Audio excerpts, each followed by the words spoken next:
Hello everyone, I hope y'all are doing well. Sorry it's been a little while since I posted the video. I've been having other things to work on. But this is what I've been doing with the 3D printed animatronic creature. I'm changing out the servo controller for something smaller. Now this is, like I said, this is an older one from RC Endurance. This controller has been discontinued. The whole company is, I guess, pretty much gone now. But I just wanted to show you some of the things that I'm doing and come up with.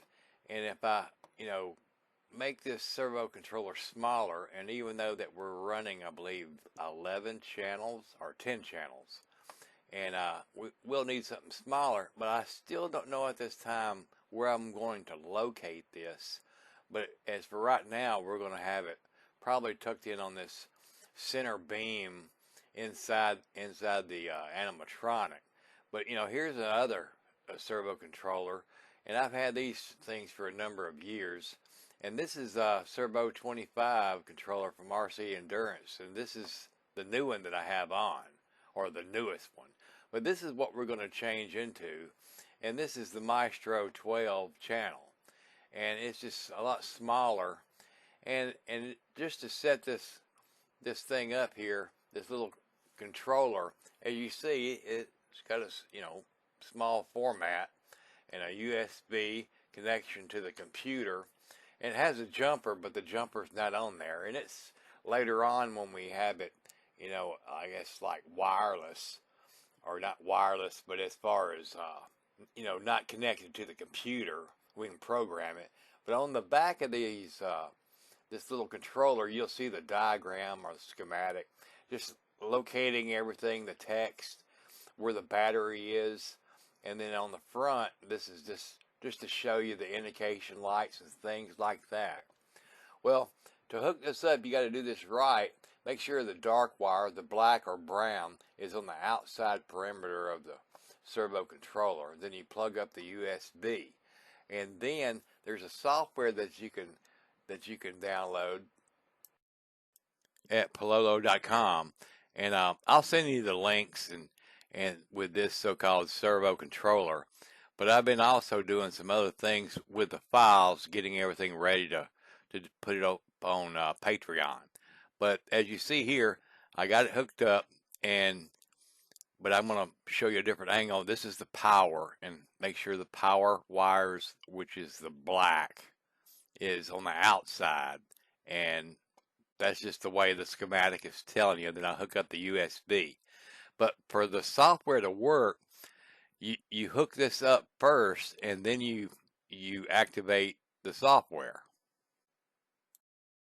But you can get the software from the manufacturer of the servo controller from pololo.com, and I'll send you all the links on this video in the description to where you can get this servo controller and the information on the software. But as soon as you activate it on the computer with your servo controller powers on and the servos are in place, it'll recognize it, as you see here.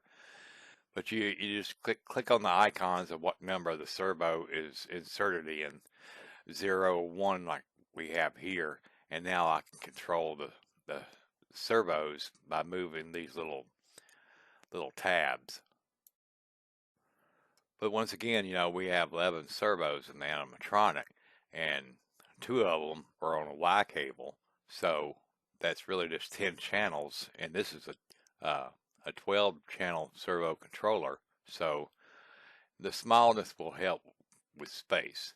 But once again, I'm not quite sure where I really want to locate this device when the animatronic's complete with skin and all, because as far as wrapping around the back of the so-called animatronic itself, I would kind of like to have it visible so you could, plug up battery supplies and stuff like that, or it could be enclosed in something. But as you see here, you can see the servos that I'm testing.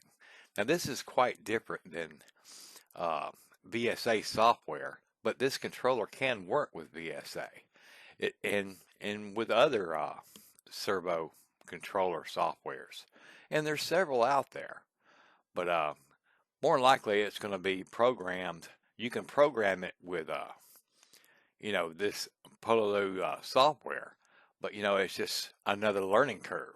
And all controller softwares have a learning curve. I mean, it can be quite easy or it can be difficult.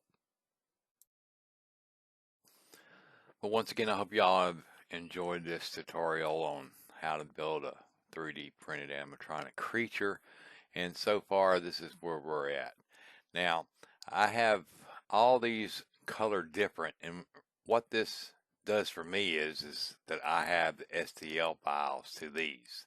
And with a number of changes that I have made, like on the jaw and things like that, to get everything, pretty much dialed in, now I can start just listing all of the STL files and set up the so-called Patreon so y'all can join in and start building this animatronic yourself. And I'm having the list of supplies to get, and more likely I'm going to rebuild this. I have I have some